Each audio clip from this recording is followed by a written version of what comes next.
गेलं तर अनेक हिंदूंची मंदिरं गेलेत. ह्या मंदिराला वाचवा, हात जोडून विनंती करतोय. मी माझ्या घरापासून लांब का आलोय याचा इतिहास जपायचा आपल्याला नका. समस्त हिंदू बांधवांनो, जोगेश्वरीला, या जोगेश्वरी मातेच्या मंदिराला भेट द्यायला मी हात जोडून प्रार्थना करतो. मित्रांनो, ही वास्तू आपल्या हातातून निघून जाईल. हे तीर्थक्षेत्र आपल्या हातातून निघून जाईल. जसं राम मंदिर गेलं ते 500 वर्षात आपल्याला घ्यायला नाकीनं झालं, पुन्हा भेटणार नाही मंदिर. हजारो मित्रांनो, मी कुठे मुंबईच्या बाहेर नाही, मुंबईमध्येच आहे. माझ्या पाठी तुम्हाला बघून असं वाटतं की मी कुठेतरी बाहेर आलो नाही. हे मुंबईच्या जोगेश्वरीमध्ये, ज्या ठिकाणी देवी मातेचं मंदिर आहे, म्हणजे जोगेश्वरी मातेचं मंदिर आहे. माझ्या पाठीमागे हनुमंतरायाचं मंदिर आहे. माझ्या समोरच्या बाजूला महादेवाचं मंदिर आहे. माझ्या डाव्या बाजूला दत्त भगवानचं मंदिर आहे. म्हणजे सर्व तीर्थस्थान, देवस्थान या एकाच ठिकाणी, या गुफेमध्ये.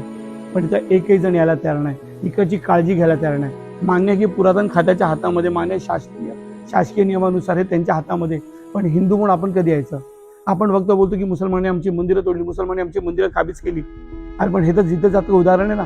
इथं काय आपण येते? विचार करा हिंदू बांधवांना. तुम्ही सहकुटुंब, सहपरिवार, सहल म्हणून तुम्ही केदारनाथ, बद्रीनाथ, अमरनाथ यात्रा सर्व ठिकाणी जाता, भारत आणि भारताच्या बाहेर.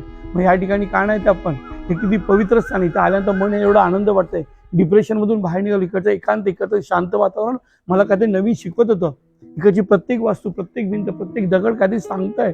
हे गुफेमधलं एक असं एक पौराणिक आणि पुरातन वस्तू आहे, ज्याला समोर आपण तीर्थक्षेत्र म्हणून म्हणतो, पण आपण त्यांनी यायला तयार नाहीये. इकडची हालत खरंच खऱ्या अर्थाने खूप चुकी झालेली आहे. पण ह्याच्या दुष्काळजी आणि ह्याचा निष्काळजीपणा आपण घेतलेला आहे. आपण समस्त हिंदू बांधव मोठ्या लाखोच्या संख्येने प्रत्येक हप्त्यातून, प्रत्येक दिवशी, प्रत्येक शनिवार रविवार नाही आलो ना, तर हळूहळू निघून जाईल आपल्या हातातून. विचार करा, हे जर माझ्या मुस्लिम बांधवांचं असताना हातामध्ये जर सोन्याने पिवळं केलं असतं, हे ख्रिश्चन लोकांचं असतं, ह्याची काहीतरी वेगळी वस्तू केली असती. पण दुःख की हिंदूंचा, आणि हिंदू ते यायला तयार नाहीये. हिंदूंनी नेहमी दुसऱ्यांना दोष देतात, पण हिंदू स्वतः काय करतोय? नका. समस्त हिंदू बांधवांनो, जोगेश्वरीला, या जोगेश्वरी मातेच्या मंदिराला भेट द्यायला मी हात जोडून प्रार्थना करतो. मित्रांनो, ही वास्तू आपल्या हातातून निघून जाईल. हे तीर्थक्षेत्र आपल्या हातातून निघून जाईल. जसं राम मंदिर गेलं ते 500 वर्षात आपल्याला घ्यायला नाकीनं झालं, पुन्हा भेटणार नाही मंदिर.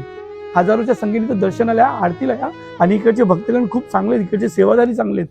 समजून घ्या मी काय बोलतो, तळमळीने बोलतो तुम्हाला. एकदम इथं महादेवाचं मंदिर आहे. त्या महादेवाच्या मंदिरामध्ये मी फक्त 7 वेळा ओम नमः शिवाय बोललो, एक वेगळी ऊर्जा मिळाली. इथं महादेवाचं मंदिर होतं, पाठीमागं हनुमंतरायाचं मंदिर होतं. बाजूला मी ज्यावेळी प्रार्थना केली जोगेश्वरी मातेला, त्यावेळी एक मनामध्ये एक वेगळी ऊर्जा निर्माण झाली. तुम्ही एकदा येऊन प्रार्थना करून तर बघा. एकच मला सांगेल की मुंबईच्या जोगेश्वरी म्हणजे अंधेरीच्या पुढे ठिकाणी या भावांनो हात जोडून विनंती करतो तळमळीने. पुन्हा असं तीर्थक्षेत्र आपल्याला भेटणार नाही. समजून घ्या. जर का एकदा हातातून गेलं तर अनेक हिंदूंची मंदिरं गेलेत. ह्या मंदिराला वाचवा, हात जोडून विनंती करतोय. मी माझ्या घरापासून लांब का आलोय याचा इतिहास जपायचा आपल्याला पुढच्या पिढीसाठी.